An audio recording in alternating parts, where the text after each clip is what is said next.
You're listening to Southpod, Rise of a Region, hosted by Stanfield Gray and John Yarian.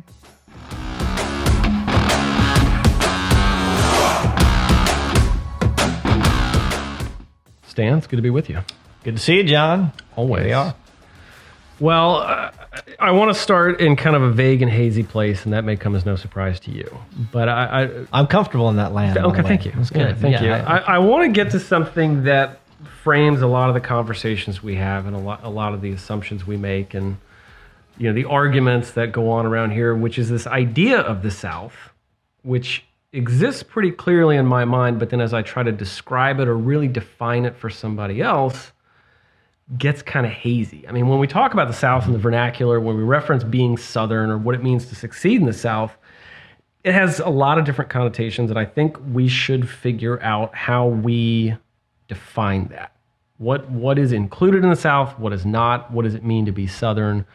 And how does that relate to the conversations, interactions we have with other folks? So let's start with geography, and maybe you get us started with a couple clarifications.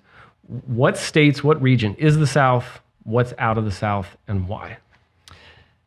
There are many, many Souths, obviously. And one thing that just intrigues me about this is there's the Moonlight and Magnolia version. We can go back to the gauzy kind of Terra version of the South. And that is a land of myth and a land of much confusion, no matter how you define it. There's a lot of heavy baggage attached to that, but there are also some beautiful cultural elements, the food, the music, things that grew out of that.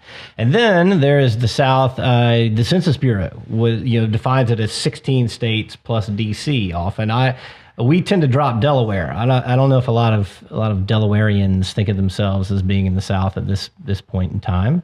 So, the Dig South definition is 15 states plus DC. Now, that's kind of a loose definition also. Does it drift into West Texas? Does it really include Missouri?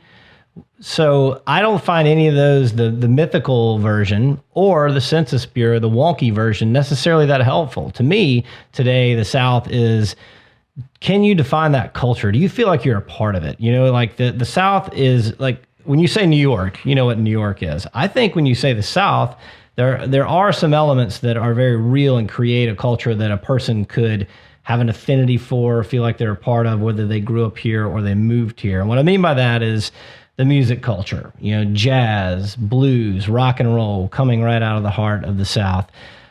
Food, it's known for having an amazing culinary cuisine, but that cuisine too, there are, arguments you can go deep into the African diaspora and follow those foodways as they travel to the South and mixed and mingled with things that were happening here, and the Native Americans introducing maize, etc.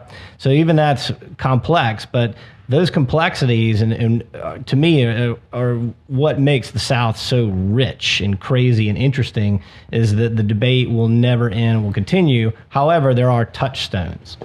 Well, let's pin it down a little bit, though, and I'm going to put you on the spot here. Florida, in or out?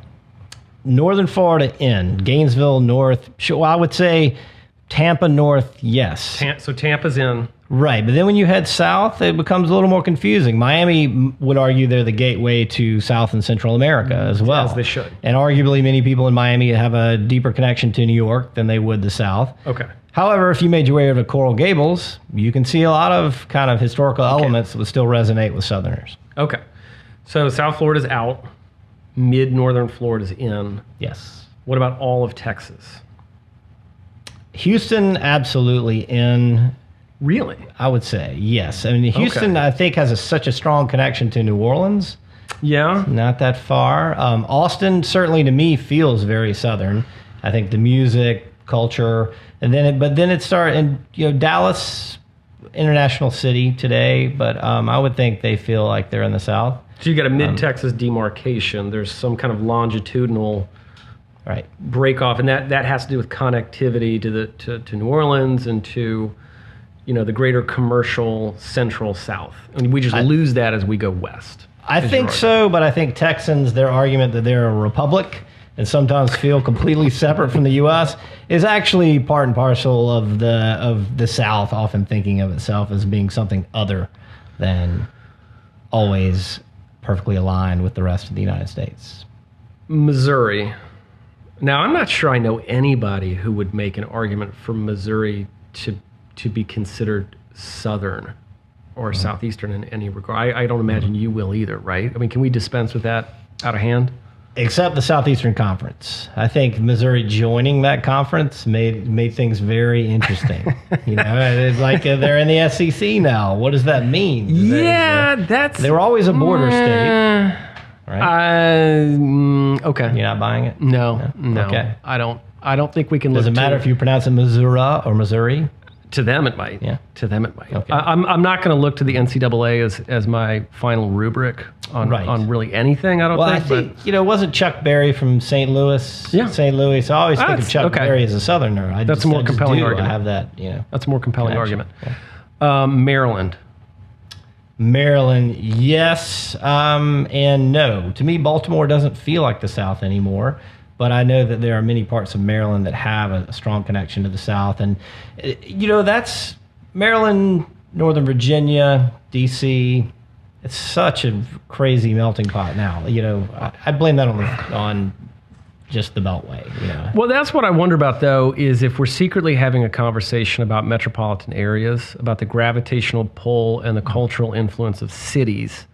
Because it seems to me you're drawing lines between cities. So if Miami is here and the DC, the DMV, that metro area is here, and there's a certain attraction to New Orleans, but once you get to, some distant West Texas place, it's not the same. I mean, are we really looking at kind of cities as magnets, attractors, and repellers, like that's what's driving this conversation? Or is there something to the fabric of these states themselves that is maybe a better guide for us? There's something connected to millennials and people moving to urban environments, places where they want to live, that have a quality of life that's super interesting. In the South, it's really more of a way of life sometimes than a quality of life.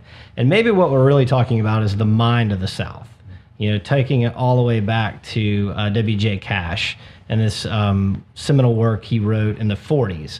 And it's this idea that you can be of the South and still think about it, even if you lived in New York City. If you still think of yourself as an underdog and you still have a taste for that culture and you still have an affinity for things that define this geographic area, I don't know if you have to actually be in that city or that state. Like you're saying, you're in the state of mind.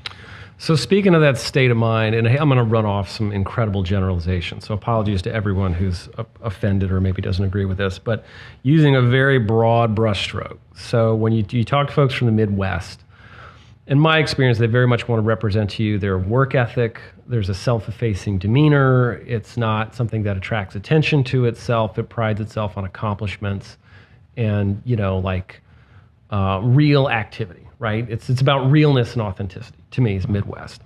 West Coast is a relaxed vibe. It's dressed down. It's futuristic. It appreciates new technologies and new ideas.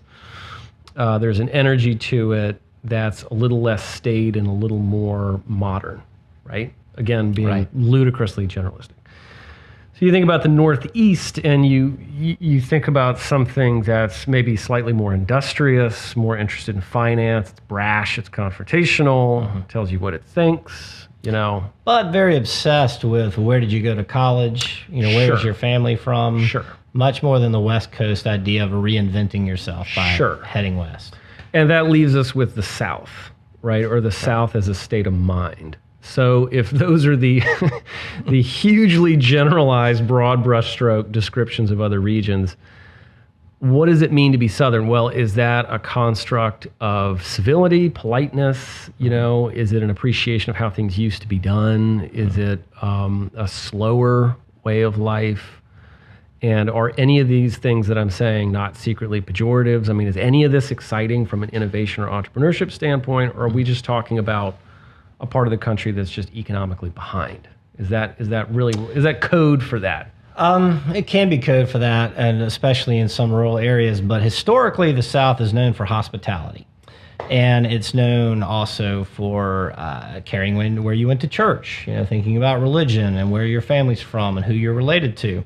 So let's fast forward to a startup ecosystem of today, and let me make a comparison too to there's a venture firm in Silicon Valley called Blue Run Ventures, and one of the VCs came to Charleston to dig south a couple of years ago to check out some companies here in this region. She also happens to work with Lowe's to identify companies that might be good to bring into the company and partner with.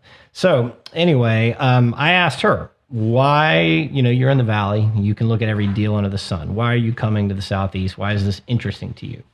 And what she told me was that companies they tend to stay together a little longer here, and they keep their leadership team intact long enough to see if they can get traction, get revenue before they're poached or acquired or pivot to something else.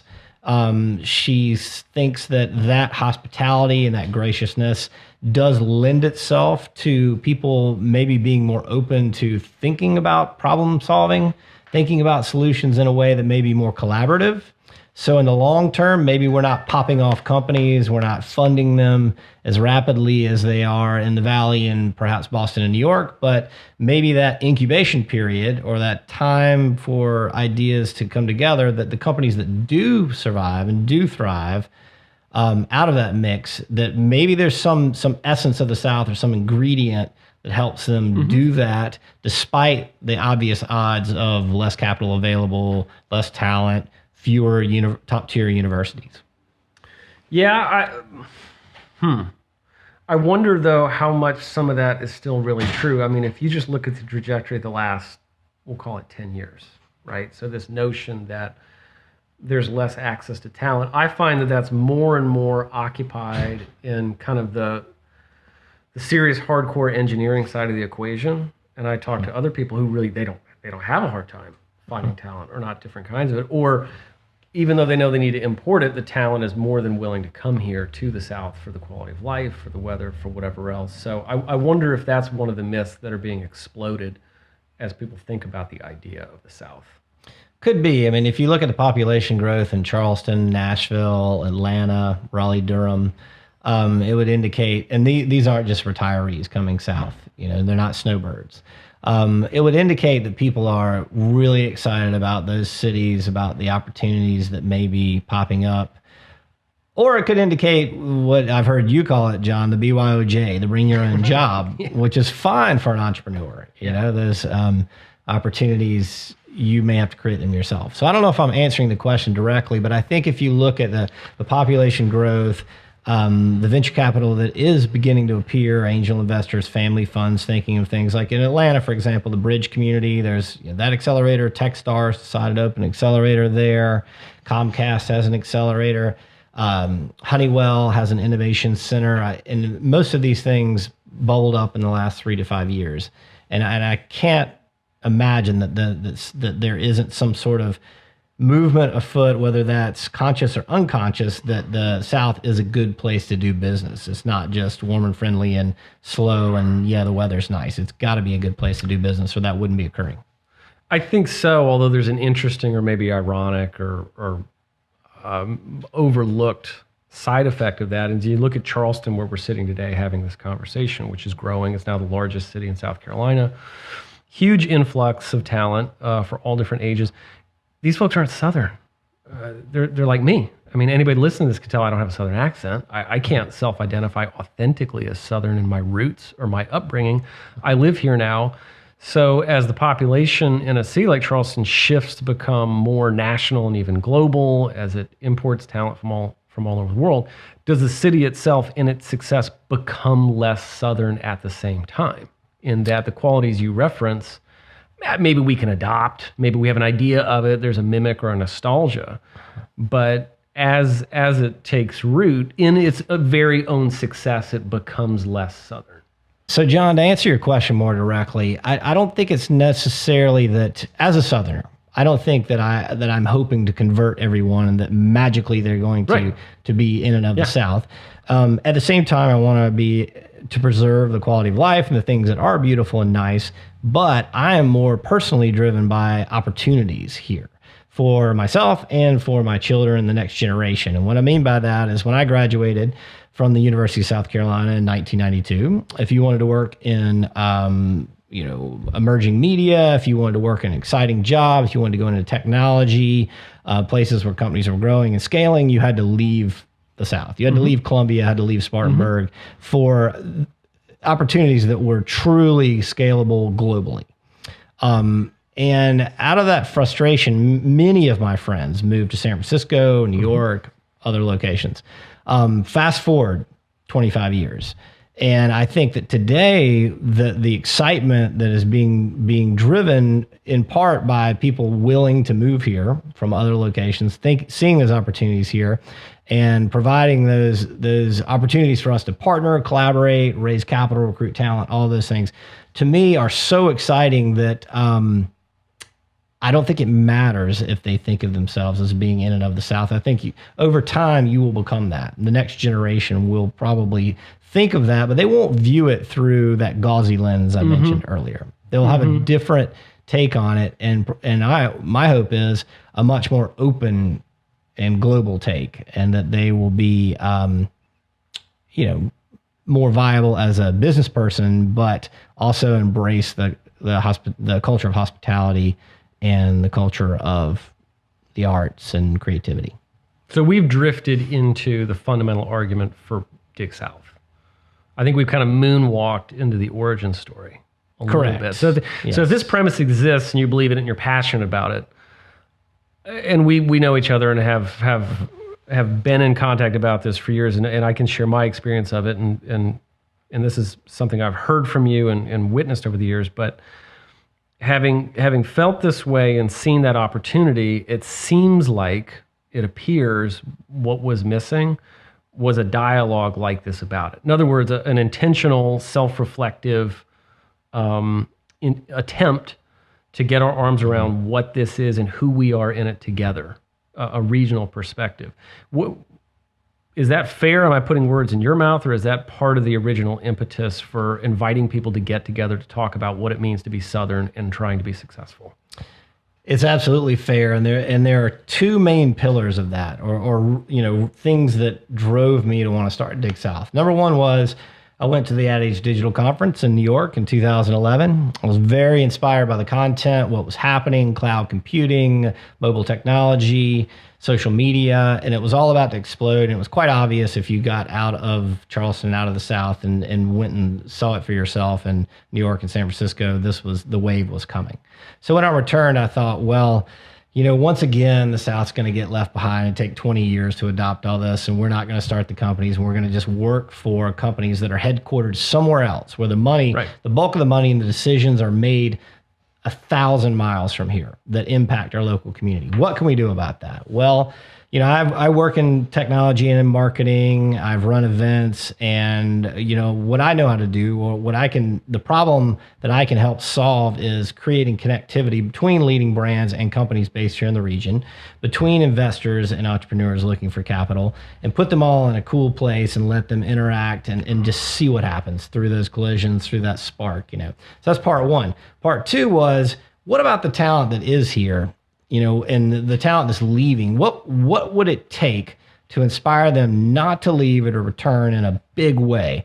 And let me say exactly what I mean by that. Tim Cook, CEO of Apple, wealthiest company in perhaps the history of the world. Tim is from Alabama, attended Auburn University, Southeastern Conference. Jim Barksdale from Mississippi, was the CEO of Netscape at one time, took on Microsoft, in in the great browser wars of the 90s. John Skipper, who was at the head of ESPN. John Huey, who I believe lives here in Charleston, was head of the Time Inc. empire at one point in time. Sheryl Sandberg grew up in Miami. Whether Miami's in the South or not. We already ruled it out. We already ruled it out. Still debatable. In the neighborhood. Nevertheless, she didn't grow up. She wasn't in Silicon Valley. So, I don't have to make the case or the argument that the talent isn't here. We know that it is. And I can point to specific people who have, made it to the very pinnacle of success in those other markets. So what would it take for future generations to be crazy enough, like Ted Turner, to say, you know what, I'm going to launch CNN right in Atlanta? And everybody in New York laughed at him. They were like, a 24-hour news cycle? Are you crazy? That's ridiculous. And, and of course now it's, once again, CNN is not, its parent company is not based in the South. But what can we do about that? What can the next wave of talent that comes out of Georgia Tech and comes out of Duke and comes out of South Carolina and Clemson and College of Charleston, what would it take to help them succeed, grow, scale right here in the South and fight the acquisition by a much larger conglomerate or company that is once again going to extract most of the resources, most of the talent, and move it somewhere else? So I approach it from those two kind of viewpoints. One, what can we do for the next generation, and what kind of what kind of foundation can we build around that would underpin the success of the next Tim Cook, so that he stays right here in the South and builds something equivalent to Apple. It's interesting, though, that in thinking about this, there's sort of an inherent partisanship to it, right? We're not having some bonkers Ayn Rand moral objective as conversation about the perfect and purest allocation of capital or resource. You're championing one specific region for its own sake. You just want it to win, right? I mean, that's basically what we're talking about. It's not that there's any real argument to be made that something could be innovated faster or more efficiently here. It's that you just want it to be here. Well, let me be perfectly clear. I'm not talking about waving any kind of flag or singing Dixie. And Dixie, by the way, was written by a New Yorker in vaudeville. It's bizarre that song is even attached to the South, because it wasn't even written by a Southerner or written in the region. Sure. So that to me is just bizarre anyway. So, but what I want to be clear about is that I just love the wild card appeal of the underdog and the idea of saying you can do it here. And I think that would resonate with somebody in Estonia who's an entrepreneur. I think it would resonate with somebody from the Bahamas. And I love the idea of not always assuming that for the next millennia that media will be based in New York, or that Hollywood will be in LA. So for you, this is more about leveling the playing field. It's about equal opportunity. This is about giving the South its fair shake. It's not about being in the tank. It is, and maybe it's just being an iconoclast or thinking about the idea of revolution continuously. Mm-hmm. Because I think if we begin to stagnate and we just accept that these things are always in these certain places and they always happen a certain way, then we become Rome and it's 410 AD and we're gonna the Gauls are going to rush in and invade us, and we're going to be sacked. And who's going to do the sacking? Is that, I don't know, China, Russia, you name it. But I think that we always need a revolutionary mindset, no matter where we live as Americans. So I would say this is for all Americans. If you're in Minnesota and you love media, maybe you go learn everything in New York, but then you go back to Minnesota and you say, I'm going to launch the next New Yorker, and it's going to be 100 times better than that publication. Or if you're in Atlanta right now. So let's talk about the Duffer Brothers, big hits, Stranger Things. They are from Durham, North Carolina. And they've shot this quirky, crazy show for HBO that is a smash hit. And I love the idea that Atlanta, according to the Georgia Visitors Bureau, whoever is keeping these statistics, is saying that they produced more film, more television, more productions last year in the state of Georgia than in Hollywood. So why not launch your own Academy Awards show? Why not, launch your own premiere? Why not have your own magazines and things around that? And not to say that you're gonna not participate in the other ones, or that you're gonna break off. I'm not saying that we should have any sort of I don't even know the word for it. What I'm saying is we should still be in and of America and participate in the game at the highest level, but why not plant the flag and see if we can grow our own institutions? Yeah. Like, why shouldn't the MoMA be 200 years from now as great as the Met, the Metropolitan Museum of Art? Yeah. Why not go for it? Yeah. Yeah. So a virtue almost in the regionalism, localism, in the almost natural spread of success and opportunity that doesn't need to really be collected or focused in one space. Yes, and I'm sure I'm not the only one, and, by any means, and I'm sure that people are thinking about this, and I don't want to make assumptions about somebody who works at the High Museum, for example, but they may be thinking, what, we are going to be as great as the Guggenheim. We are going to be better than MoMA, but it's going to take, a couple of billionaires giving back to the institution. It's going to take time. It's going to take collecting and paying attention to our own artists and believing in them. Yeah. And just casting the right light on that, because it all goes back to storytelling and the narrative. And I strongly believe that when you let the Northeast and the West Coast control the narrative, that you don't fully have a voice for your own story. And I think sometimes we are meaning the South is negatively depicted, and some of it much deserved, plenty of baggage, plenty of racial issues, all sorts of things that are absolutely fair to cover. But I think there's a lot of beauty and entrepreneurship and a lot of very positive things happening that don't get covered at all by publications that are not based here. Who do you think speaks for the South? If the South is region, if there's some sort of contiguous concept there that we can semi-define, I mean, are there public figures now that you feel represent or speak for that community? Wow, that's an excellent question. And, I have to be honest, I haven't really considered that recently. I would say in some ways, even though he's from Indiana, people like Mark Cuban, who I saw yesterday. He was sticking up for Dallas yesterday, the city as an entrepreneurial hub. He was saying that, on the West Coast, if you say you have a Stanford MBA, they're, oh, come in, we want you immediately. He said, Dallas, we don't want you. And that was really funny, but he was saying he can recruit anywhere in the South. And he was naming Atlanta and Nashville and Dallas. He said, everybody doesn't need to come from the Valley or from New York or Boston. Yeah, I don't know. I'm thinking about it right now, and I'm thinking of names in sports and entertainment. I'm struggling to think of a policymaker or social impact leader that I believe represents some meaningful percentage of Southerners or what it means to be Southern. I would put Beyonce in that category. She represents all of us, Stan. Yeah, that's Houston. Let's never limit her impact, and we'll edit this out, and I apologize for the delay. I hope not. I'm dead serious. I mean, what she represents for women and art and creativity. She's a global icon. She's not Southern. Knock it off. Just stop. Stop right now. She is absolutely. You need to work way down the Nelly. I don't know. Find some hyper regional artist that crossed over with a country star and just stop it. It's interesting though. Yeah. I don't know. I mean, politically, I think that's touchy to try to shroud yourself in some broader Southern perspective, because there are some landmines. Yeah. It is difficult. At the same time, it would be nice to feel that was there, because to date, I'm not aware of what that is. Maybe it's you. Think it's you? Well, I think it's me and thousands of other people that have this mindset. Just asked me to spokesperson for the entire South, and guy just looked right back at me like that was a normal thing to be. Me and 1,000 other people.